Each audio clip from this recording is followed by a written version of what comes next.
She stepped off the plane feeling that mix of exhaustion and relief only long flights can bring. Her neck ached from leaning against the window, her eyes were dry from recycled cabin air, and her feet felt swollen inside her shoes. But she was home, or at least back on American soil after 2 weeks in Geneva, where she'd presented her research on maternal health in rural communities at an international public health conference. It had gone better than she'd hoped. People actually listened, asked thoughtful questions, even took notes.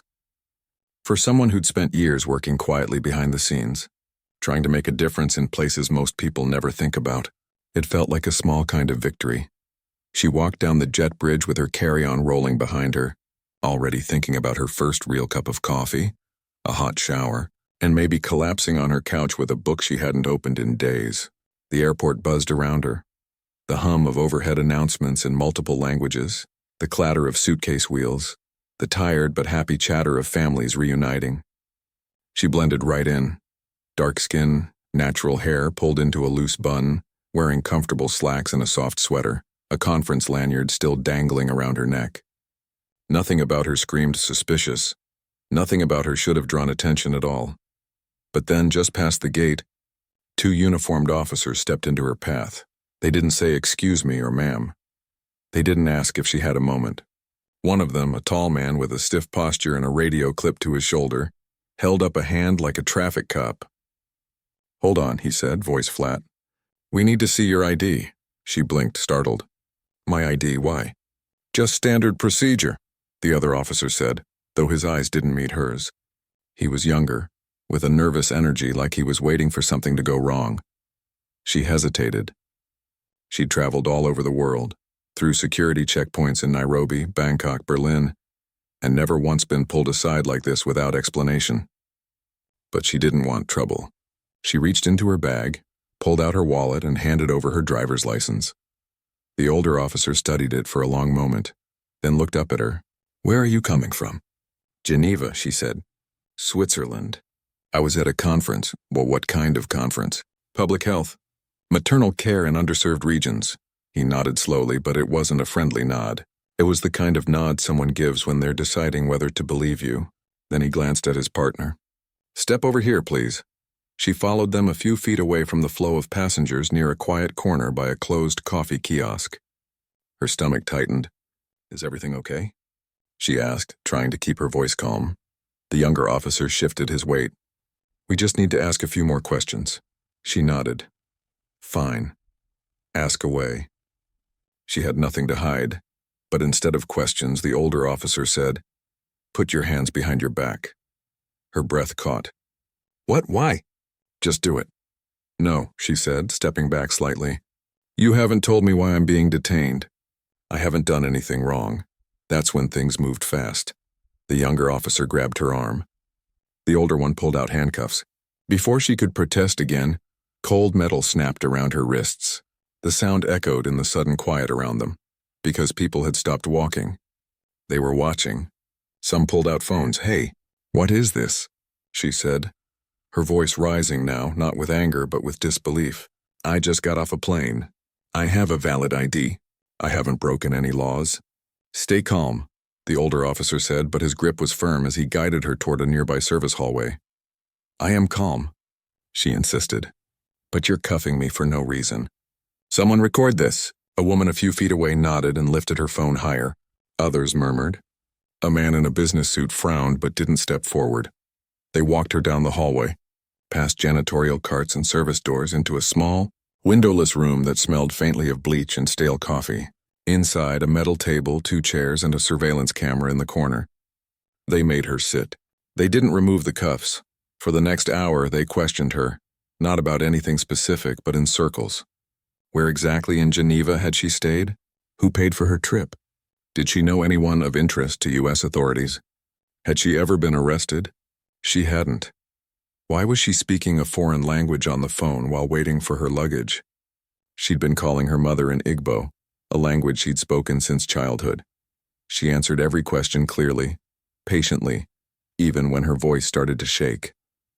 She explained her job, her employer, the purpose of the conference. She offered to call her supervisor. They said no. At one point, the younger officer left the room.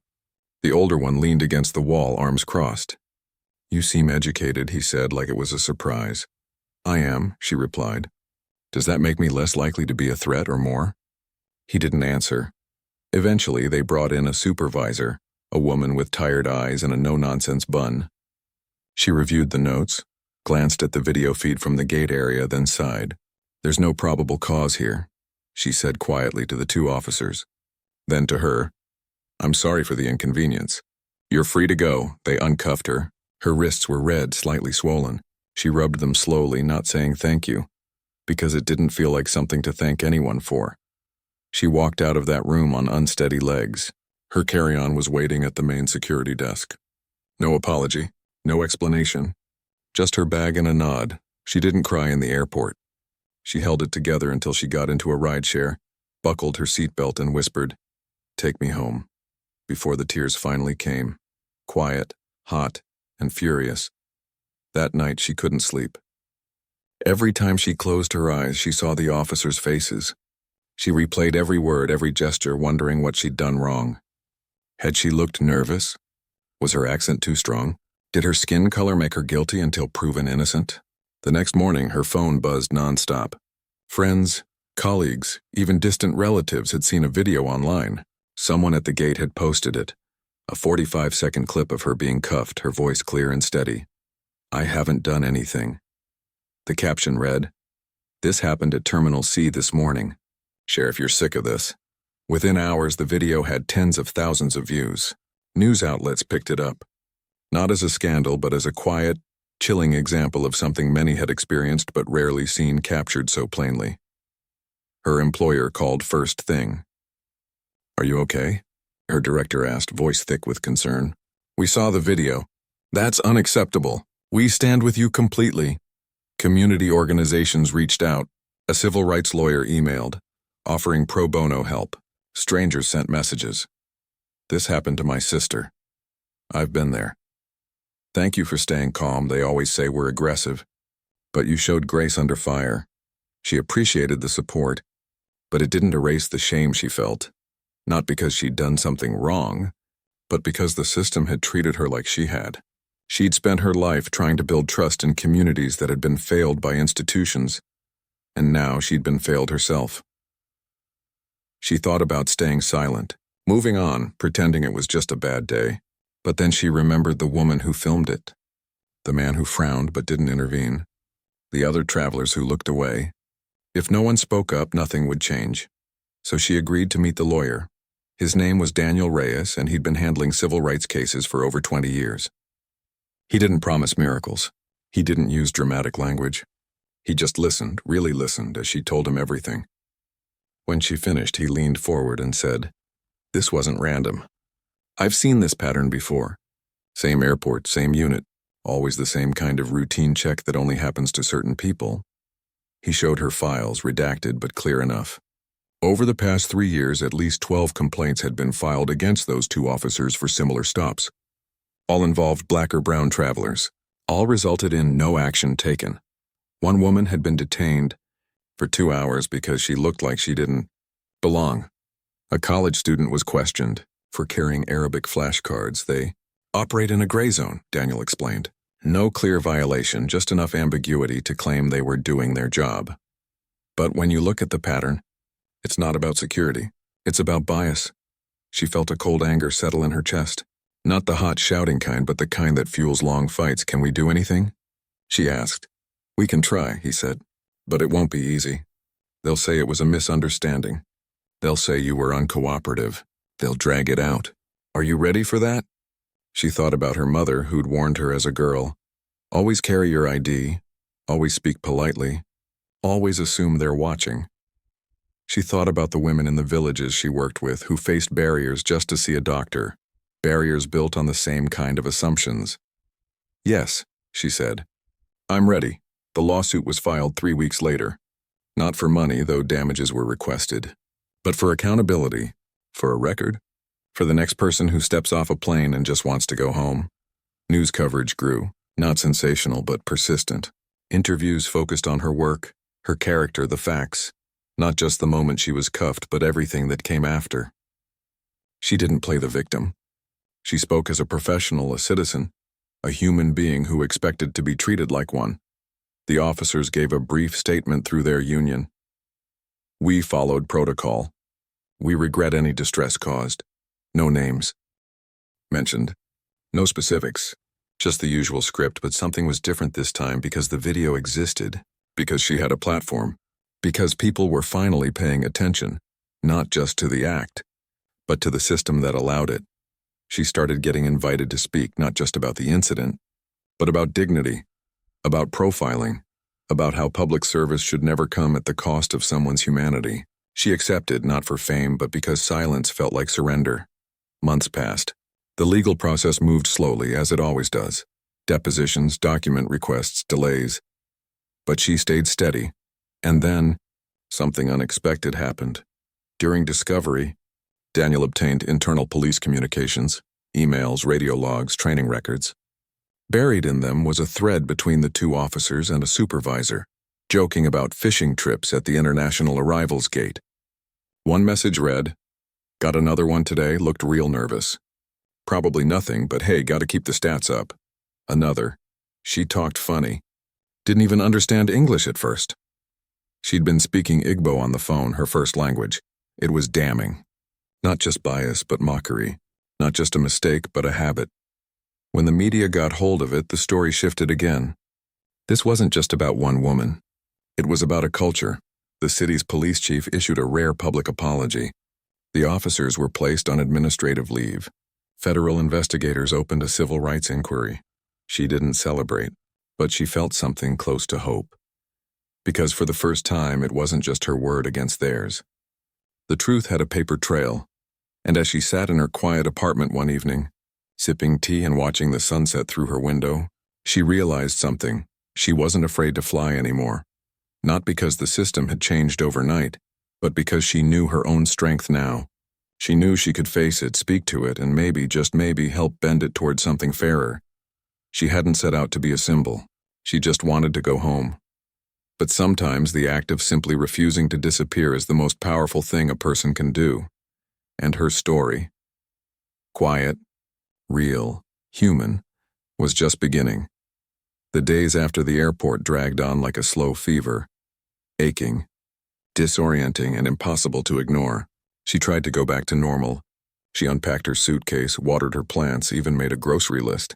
But every time she passed a mirror, she saw the ghost of those cuffs around her wrists. Every time her phone buzzed, her stomach dropped, half expecting another demand, another accusation.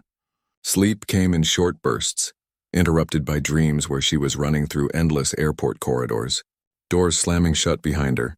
She showed up to work the following Monday, determined to act like nothing had happened. Her office was quiet, tucked away in a corner of a public health nonprofit that focused on reducing maternal deaths in rural and low-income communities. Her colleagues greeted her gently, some with hugs, others with careful silence, but no one acted like it was just another day. They'd all seen the video. Some had shared it. One intern had even printed out screenshots and pinned them to the community board with the words, "This is why we fight." She appreciated the solidarity, but it also made her feel exposed. She wasn't used to being the story. Her life had always been about lifting others up, not standing in the spotlight herself. Now strangers recognized her in coffee shops. A woman at the pharmacy whispered, "I saw what they did to you. I'm so sorry." It was kind, but it also reminded her, again and again, that she'd been marked. The emotional toll crept in quietly. She started double-checking locks before bed. She avoided eye contact with police cars. Once, while waiting for a train, she saw two officers walking toward the platform and felt her chest tighten so hard she had to step off and wait for the next one. She hated that fear, hated that they'd planted it in her without even trying. Her therapist, whom she'd started seeing years ago to manage work-related stress, listened without judgment. "What you're feeling isn't weakness," she said during one session. "It's trauma. You were publicly humiliated by people who are supposed to protect you. That shakes your sense of safety in the world." She nodded, tears welling up. "I keep asking myself, what if I'd reacted differently? What if I'd yelled? Would they have hurt me? What if I hadn't had that video? Would anyone have believed me?" "Those are fair questions," her therapist said softly. But the real question is, why should you have to perform calmness to be treated like a human being? That stuck with her. Meanwhile, the outside world kept moving. The video continued to spread, not in a viral, meme-like way, but steadily, like a ripple in deep water. Community groups organized a small vigil outside the airport terminal where it happened. Local news stations interviewed legal experts who explained how rare it was for such incidents to lead to any real consequences. But they also highlighted something unusual. The department hadn't denied it. They hadn't released a statement calling her aggressive or uncooperative. They'd gone silent. That silence spoke volumes. Then came the call from the lawyer, Daniel. He'd been digging, and what he found wasn't just troubling. It was part of a pattern. He met her at a quiet cafe downtown, far from the news cameras and the courthouse. Over steaming mugs of tea, he laid out what he'd uncovered. Internal complaint logs, body cam footage requests that had mysteriously failed to save. Testimonies from other travelers, mostly black, mostly women, who'd been stopped by the same two officers under nearly identical circumstances.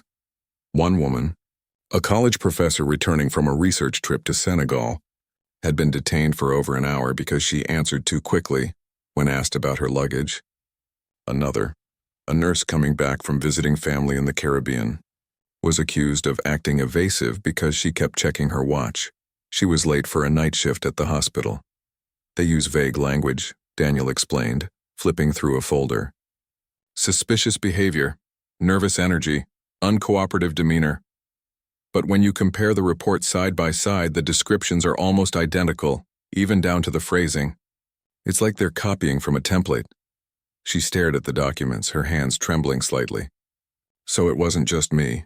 No, he said. It's been happening for years. But most people don't have the resources or the platform to push back. They go home shaken and try to forget. The system counts on that. She thought about all the times she'd told herself, just let it go. It's not worth the fight. How many others had done the same? What can we do? She asked. We file a federal civil rights lawsuit, he said. Not just for you, for everyone they've done this to. We ask for policy changes, training reforms, and yes, accountability. But more than that, we force them to answer in court under oath why they targeted you. She took a deep breath. Will it work? I can't promise a win, he said honestly, but I can promise it'll be heard. And sometimes being heard is the first step toward change. She agreed. The lawsuit was filed 2 weeks later. It named the two officers, their supervising sergeant, and the city itself. The claims were clear. Unlawful detention, racial profiling, violation of 4th and 14th Amendment rights. The media coverage shifted again. Not just woman cuffed at airport, but systemic bias exposed in federal lawsuit. Her employer stood firmly behind her. In a public statement, they called her a dedicated professional whose integrity and compassion have saved lives, and said they fully support her pursuit of justice. That meant more than she could say. It reminded her she wasn't alone, but not everyone was supportive. Online, the comment section of news articles filled with predictable voices. She should have just cooperated. Cops have a hard job. Why make a big deal out of nothing? One post even claimed she must have done something because police don't just cuff people for fun. She tried not to read them. But sometimes late at night she'd scroll anyway, just to remind herself why this fight mattered. Because those comments weren't just ignorance. They were the same mindset that let the officers act without fear of consequences. Then something unexpected happened. A retired police captain reached out. He'd seen the video and recognized the officers' tactics. In a private message, he wrote, I served for 28 years. What they did wasn't policing. It was intimidation. I'm ashamed it happened under the badge I once wore. He didn't go public, said he feared backlash from former colleagues, but he offered to testify if needed. His message gave her a strange kind of comfort. Not all officers thought this way. Not everyone in the system was blind. As the legal process began, she prepared for depositions. Daniel coached her gently. Just tell the truth. Don't perform. Don't exaggerate. Your story is powerful enough on its own. She practiced in front of a mirror. Recounted the timeline. Remembered the exact words the officers used. She wrote down how her body felt. The cold metal, the pressure on her wrists. The way her voice stayed steady even as her heart pounded. During her first deposition, The city's lawyer asked her over and over, "Are you sure you didn't say anything that could have been interpreted as threatening? Didn't you raise your voice at any point? Isn't it possible you misunderstood their instructions?" She stayed calm. "I'm sure," she said each time. "No, I didn't, and no, I didn't misunderstand. They cuffed me without cause." Afterward, Daniel told her she'd done well. "They're trying to rattle you," he said. "But you didn't give them an inch." At home, she allowed herself to cry. Really cry for the first time since it happened. Not just from sadness, but from exhaustion. The weight of having to prove her own humanity, over and over, was heavier than she'd realized. Yet through it all, she kept working. She led a virtual training for midwives in Mississippi. She reviewed grant proposals for mobile clinics in Appalachia. She even started drafting a new research paper on how systemic bias affects healthcare access, not just in hospitals, but in everyday spaces like airports, bus stations, even grocery stores, because that was who she was. Not just a victim of an injustice, but someone who turned pain into purpose. One evening, she got a call from a woman in Atlanta. Her name was Keisha, and she'd been detained at the same airport 6 months earlier by the same officers. She'd seen the news and recognized them immediately. "I didn't report it," Keisha admitted, voice shaking. "I was scared. I have 2 kids. I thought, what if they come after me? But seeing you stand up, it gave me courage." They talked for over an hour. Keisha agreed to share her story with Daniel. Her testimony became a key piece of evidence, another thread in the pattern. More people came forward: a delivery driver from Chicago, a graduate student from Trinidad. Each story different in detail, but the same in essence. Stopped for no clear reason, questioned aggressively, treated like a suspect simply for existing while black. The lawsuit grew stronger, and slowly, something inside her began to shift. The fear didn't vanish, but it was joined by something else: resolve. She wasn't doing this just for herself anymore. She was doing it for Keisha, for the nurse, for the professor, for every person who'd been told to just move on. She started speaking at community forums, not as a legal plaintiff, but as a public health advocate. She explained how trauma like this doesn't just hurt one person, it ripples outward. It makes people avoid travel, miss medical appointments, distrust authorities, even when they need help. Safety isn't just about crime, she told a room full of city council members. It's about dignity. It's about knowing you can walk through an airport, a park, a store, and not be treated like you don't belong. Her words resonated. Local officials began asking questions. The airport authority announced a review of its security protocols. It was vague, but it was a start. Months passed. Seasons changed. Leaves fell. Then snow came. Then melted into spring. The legal battle continued. Slow, methodical, often frustrating. But she stayed steady. And then, the breakthrough. During discovery, Daniel obtained internal emails between the officers and their supervisor. In one thread, dated just 2 weeks before her detention, the older officer wrote, "Gotta hit our stop quota this month. Focus on Terminal C, lots of international arrivals, easy targets." Another email from the supervisor, "Keep it clean, no physical contact unless necessary. But if they give you lip, book 'em for obstruction." It was the smoking gun, not just bias, policy. When the media got hold of the emails, the story exploded, not in a sensational way, but with quiet fury. Editorial boards called for investigations. Civil rights groups demanded resignations. Even the police union distanced itself, calling the messages unacceptable. The city's legal team suddenly became much more willing to talk, but Daniel didn't want a quiet settlement, not this time. "We push for criminal charges," he told her. "This isn't just a civil matter anymore. This is willful misconduct." She agreed, because justice wasn't just about money or an apology.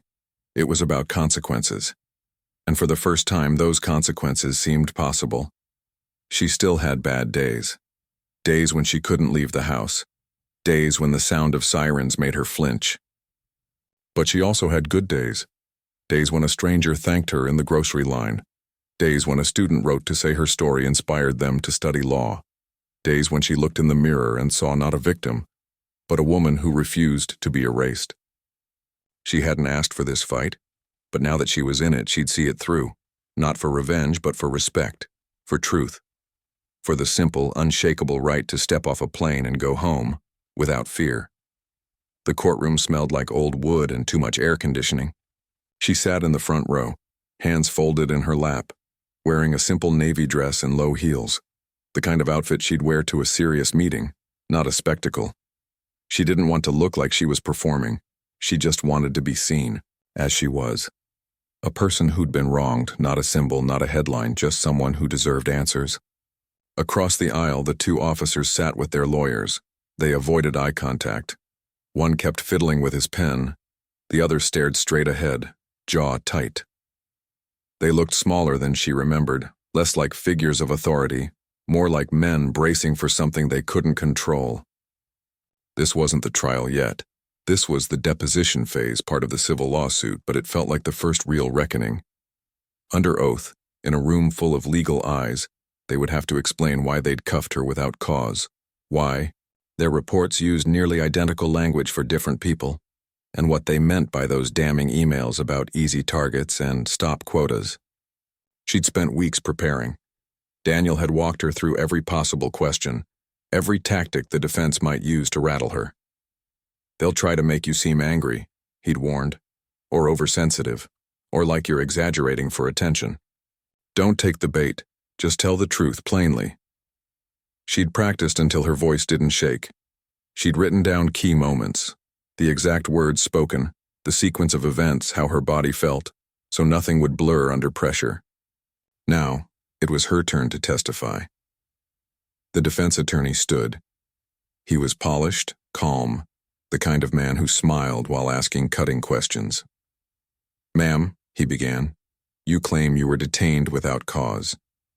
But isn't it true that you were speaking in a foreign language on your phone while walking through the terminal?" "I was speaking Igbo," she said evenly. "It's my mother tongue. I was calling my mother to tell her I'd landed safely." "And you understand that to an officer unfamiliar with the language, that might seem unusual?" "It might seem unfamiliar," she corrected, "but unusual isn't the same as suspicious. People speak hundreds of languages in this country every day. Should every non-English speaker be cuffed on sight?" A few people in the room shifted. The attorney paused, then moved on. "Isn't it also true that when asked to step aside, you hesitated?" "I asked why," she said.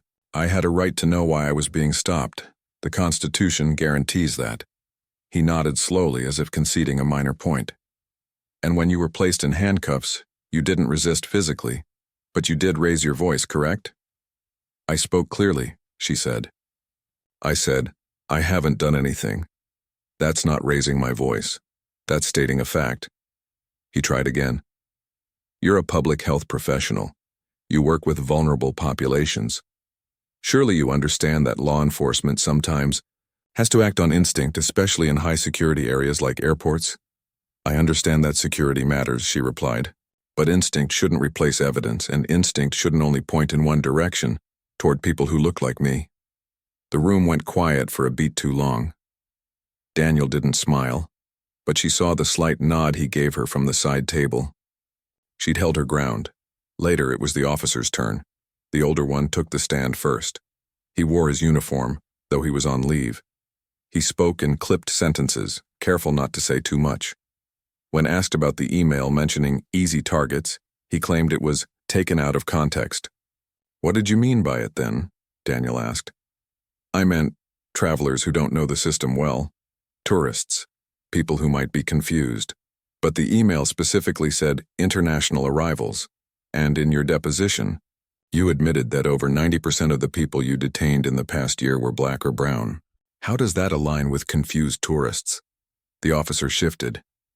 I can't speak to statistics. I just follow protocol. Protocol that includes copying and pasting the same description into multiple reports?" Daniel pressed, holding up two nearly identical incident forms. "I use standard language," the officer mumbled. "Standard language that called one woman evasive and another nervous, even though one was crying and the other was silent?" The officer didn't answer. Then came the younger officer. He seemed nervous, younger than she remembered. When Daniel asked him why they'd cuffed her, he said, "We felt she wasn't cooperating." How was she not cooperating? Daniel asked. She asked too many questions. So asking why, "Your being detained is now grounds for handcuffs?" The young officer looked down. I was following my training." "Your training taught you to detain someone for asking questions?" "I don't know." It was the closest thing to an admission they'd get. But the real bomb came later, when Daniel called a surprise witness. Her name was Leticia Morales. She'd been a dispatcher in the airport police unit for 7 years before retiring last year. She wasn't on the witness list until 2 days prior, when she reached out to Daniel after seeing news of the case. She walked in with gray hair pulled back, wearing a floral blouse and sensible shoes. She didn't look like a whistleblower, just a grandmother who'd seen too much. Under oath, she confirmed what many suspected. There was an unofficial quota system. Officers were expected to make a certain number of stops per shift, especially during peak travel times. Supervisors would praise those who kept the numbers up and quietly sideline those who didn't. "Was race ever discussed openly?" Daniel asked. "No," she said, "but it didn't have to be. Everyone knew who they were looking for. It was always the same: darker skin, foreign accents, natural hair. If someone looked out of place, that was enough. Did anyone ever challenge this?" "A few tried," she said softly. "But they were labeled soft or not team players. Most just learned to keep their heads down." When the defense attorney cross-examined her, he tried to paint her as disgruntled, bitter about retirement. But Leticia stayed calm. "I love my job," she said. "That's why this hurts so much. We were supposed to protect people, not profile them." After she stepped down, the room felt heavier. That night, she couldn't sleep. Not because she was scared, but because it all felt so real now. This wasn't just her word against theirs anymore. There was a paper trail. There were witnesses. There was a pattern so clear it couldn't be ignored. A few days later, the city made an offer, a settlement, a significant sum, an apology, a promise to review training protocols. All they asked in return was that she drop the case and agree not to speak publicly about the details. She met with Daniel at his office, rain tapping against the windows. "What do you think?" she asked. "It's a fair offer," he said carefully. "Most plaintiffs would take it. Safer, faster, less emotional toll." She looked out the window. She thought about Keisha, the woman from Atlanta who'd called her in tears. She thought about Leticia, risking her reputation to speak up. She thought about all the people who'd stayed silent because they didn't think anything would change. "If I take this," she said slowly, "does it stop the pattern?" Daniel was honest. "Probably not. Settlements are private. No one has to admit wrongdoing. The officers go back to work. The system stays the same," she nodded. "Then I can't take it," he didn't argue. He just leaned forward. "You understand what this means, right? The trial will be public. They'll dig into your past. They'll try to twist your words. It'll be exhausting." "I know," she said. "But if I walk away now, I'm telling every person who's been through this that their pain doesn't matter enough to fight for." He held her gaze for a long moment. Then he smiled faintly. "Then we go to trial. Preparations intensified." Daniel brought in experts, a former police trainer who'd worked on bias reform, a psychologist who specialized in trauma from racial profiling, even a linguist who explained how speaking a non-English language in public is not, and never has been, a sign of criminal intent. She helped draft the opening statement, not the legal version, but the human one. "This isn't just about one woman at an airport," she told Daniel. "It's about who gets to move through this country freely. Who gets the benefit of the doubt? Who gets treated like a person?" As the trial date neared, media interest grew, not the tabloid kind, but serious outlets. Public radio, documentary teams, investigative journalists. They weren't just covering the case. They were tracing its roots, showing how this one moment connected to decades of systemic issues. She agreed to one interview, with a small podcast focused on everyday justice. No cameras, just voices. She spoke for an hour about fear, dignity, and the quiet courage it takes to say this wasn't right. The episode went viral in activist circles. Teachers played it in classrooms. Law students cited it in papers. A high school in Detroit even invited her to speak, virtually, about standing up for what's right. Through it all, she kept working. She led a workshop for community health workers on trauma-informed care. She reviewed data from a new maternal health pilot program in rural Louisiana. She reminded herself daily, this case was part of her life, but it wasn't her whole life. Then, 2 weeks before trial, something unexpected happened. The Department of Justice opened a federal civil rights investigation, not just into the 2 officers, but into the entire airport police unit. Citing the emails, the pattern of complaints, and Letitia's testimony, they announced they were looking into whether there had been a pattern or practice of discriminatory policing. It was huge. Overnight, the city's legal team changed tone. They stopped pushing for a settlement. They started preparing for criminal consequences, because now it wasn't just about her lawsuit, it was about prison. The thought sat heavily with her. She didn't want revenge. She'd never said, I hope they go to jail. But she also knew that without real consequences, nothing would change. Apologies were easy. Money was temporary. But accountability? That sent a message. As the trial began, the courtroom filled, not with gawkers, but with people who'd been through similar experiences. A retired teacher, a delivery driver, a college student. They sat in the back, silent, present. She saw them and felt a lump in her throat. She wasn't alone. The first week was procedural, jury selection, opening statements, legal arguments. But on day 6, it was her turn to take the stand again, this time in front of the jury. She wore the same navy dress. She spoke slowly, clearly. She didn't cry. But her voice cracked once when she described the moment the cuffs clicked shut. I kept thinking, is this how it starts, man? She said. For so many people, a routine stop turns into something worse. I was lucky. I had a video. I had a job that believed me. But what about the ones who don't? One juror, an older woman with kind eyes, wiped her cheek. The defense tried to paint her as overly sensitive, as someone who misinterpreted a routine procedure. But the video played again.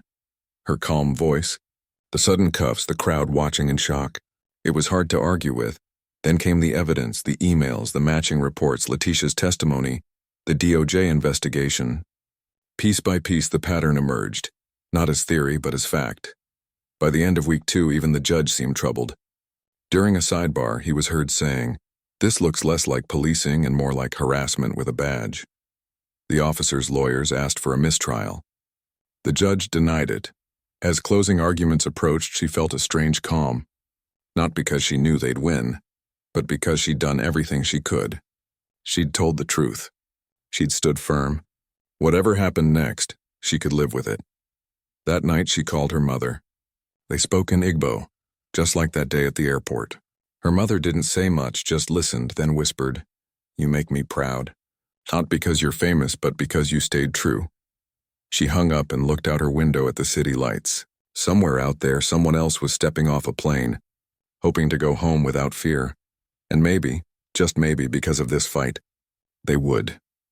The courtroom was quiet in a way that felt heavy, like the air itself was holding its breath.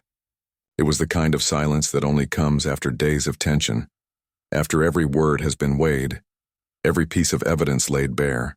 The jury had been deliberating for 2 days. 2 days of waiting, of pacing hotel hallways, of rehearsing possible outcomes in her head. She tried not to imagine what they were saying behind that closed door, whether they saw her as a victim, a troublemaker, or simply a woman who'd asked for basic fairness and been punished for it. She sat in the same front row seat she'd occupied for weeks, wearing the same simple clothes, hands folded in her lap. Daniel sat beside her, calm but alert. Across the aisle, the 2 officers looked pale. Their lawyers whispered urgently, but there was no hiding the dread in their eyes. Even their usual confidence, the kind that came from years of never being held accountable, had cracked. Then, the door opened. The jury filed in, 12 ordinary people who'd spent hours dissecting a moment that had lasted less than a minute. They didn't look at her. They kept their eyes forward, faces unreadable.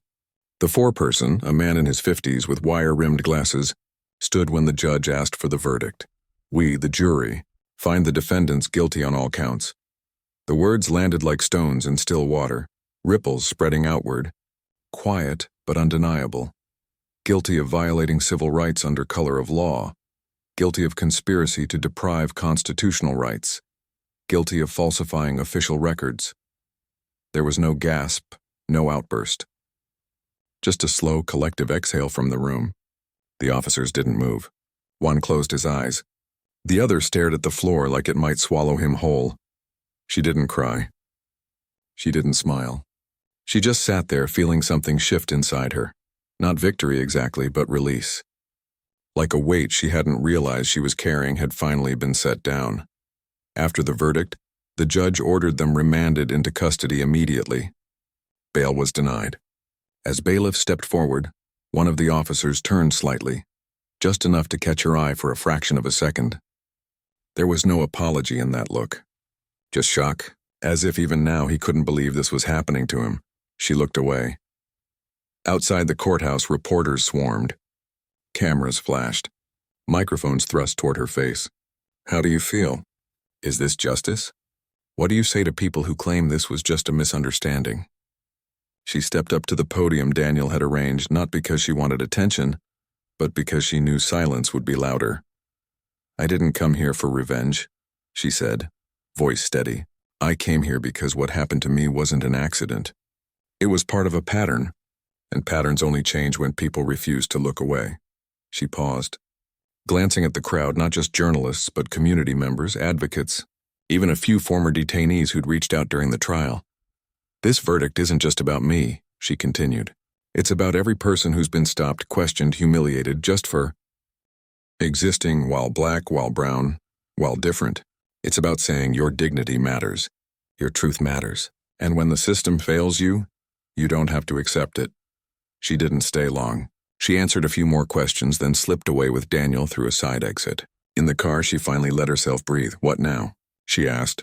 Now, he said. The sentencing phase begins. Federal guidelines suggest several years for each count. With the conspiracy and falsification charges, they're likely looking at 5 to 8 years minimum. She nodded slowly. Prison. Real prison. Not suspension, not reassignment. Not a quiet retirement with full benefits. Actual consequences. She didn't gloat. She'd never wanted to see them behind bars for the sake of punishment. But she understood something now. Accountability isn't cruelty. It's clarity.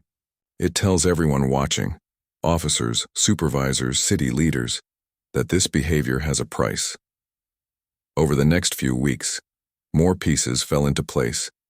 The Department of Justice expanded its investigation.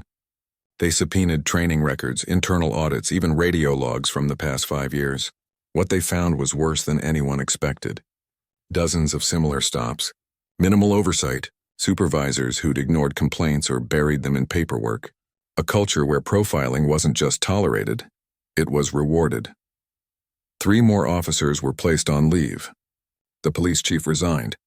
The airport authority announced a complete overhaul of its security unit, including new civilian oversight and mandatory anti-bias training, developed in partnership with civil rights organizations. But the real turning point came during the sentencing hearing. The judge, a no-nonsense woman with decades on the bench, didn't mince words. This wasn't a momentary lapse in judgment, she said, looking directly at the 2 men in orange jumpsuits. This was a deliberate, repeated abuse of power. You used your badges not to protect, but to intimidate. You targeted people based on how they looked, how they spoke, where they came from, and when called out, you lied. To your superiors, to investigators, and to this court. She sentenced the older officer to 7 years. The younger one, deemed less central but still complicit, received 5. As they were led away, heads down, the courtroom remained silent. Not out of pity, but out of respect, for the truth, for the process, for the fact that, for once, the system had worked the way it was supposed to. That night, she didn't celebrate. She went home, made tea, and sat by the window. The city lights glittered below, ordinary and alive. She thought about all the nights she'd lain awake, wondering if speaking up was worth it, wondering if anyone would believe her, wondering if she was making things worse by refusing to stay quiet. Now she knew. It was worth it. Not because of the verdict, though that mattered, but because of what came after. In the days that followed, messages poured in, from strangers, from colleagues, from people who'd never spoken up before but now felt they could. A young woman in Houston wrote, "I was stopped last year at the same airport.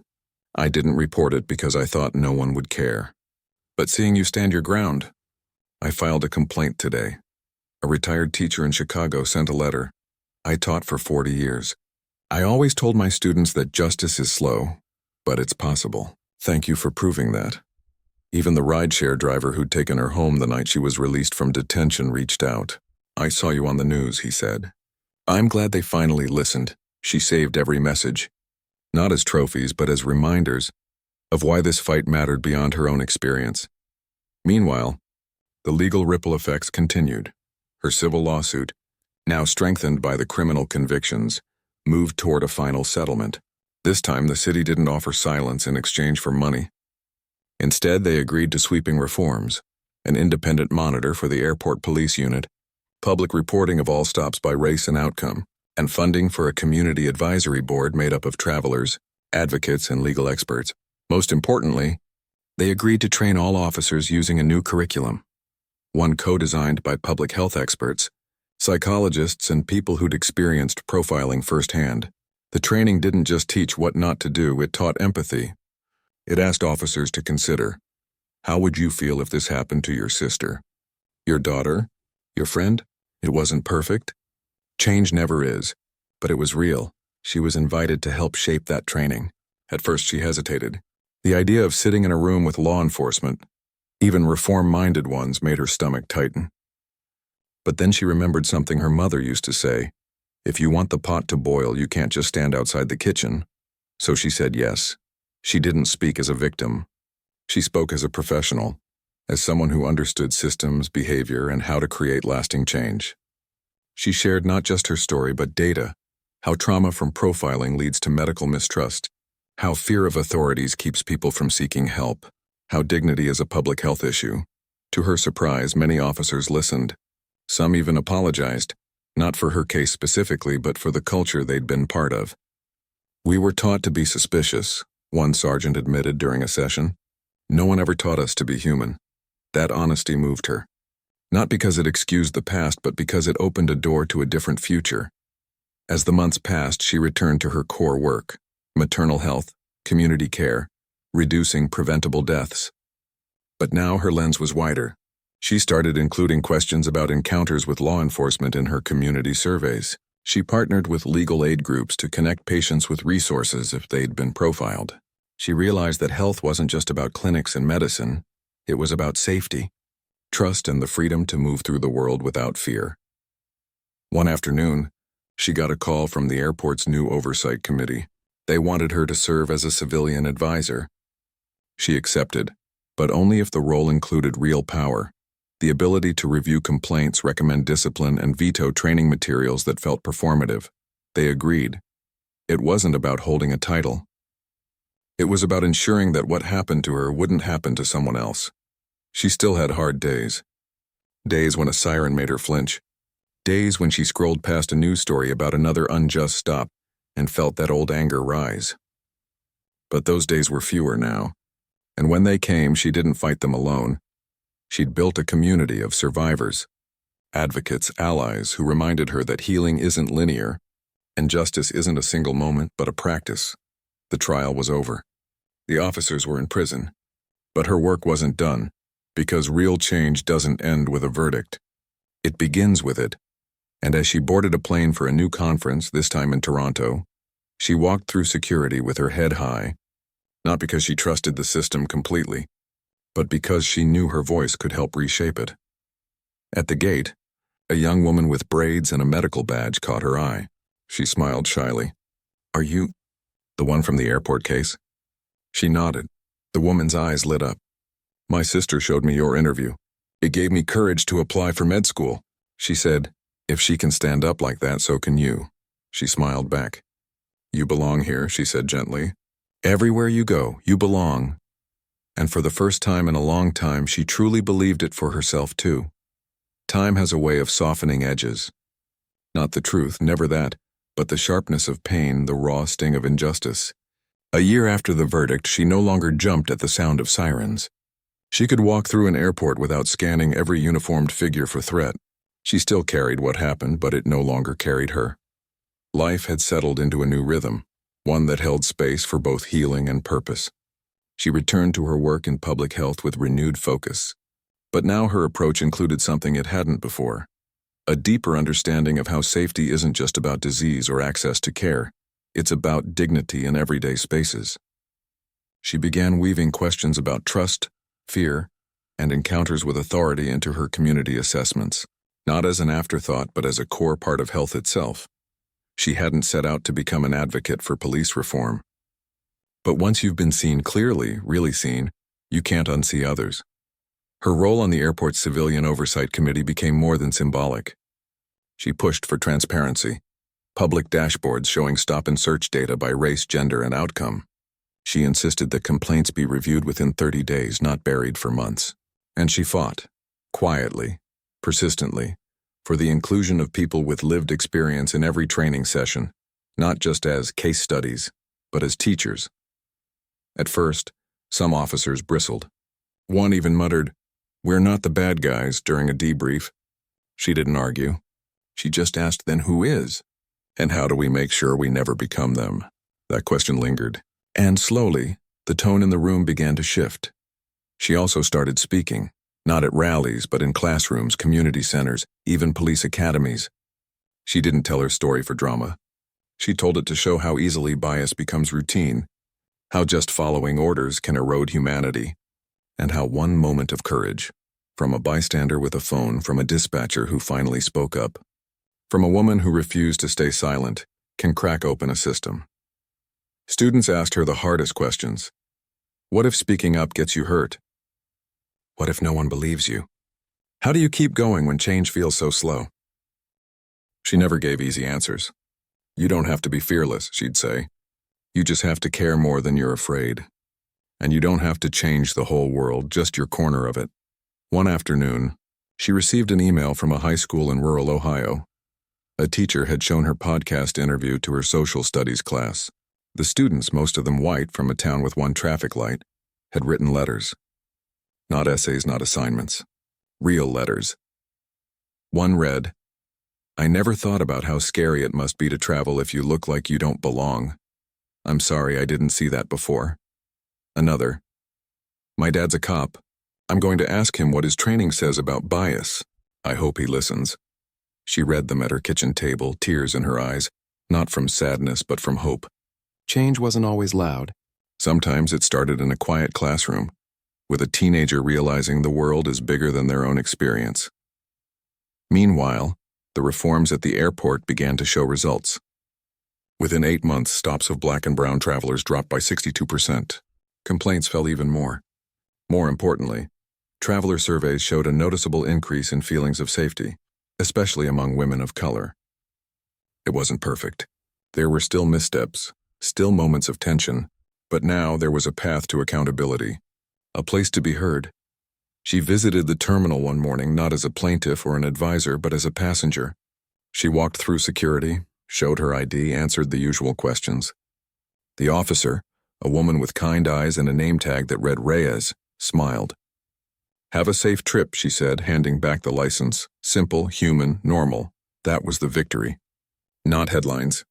Not prison sentences, though those mattered.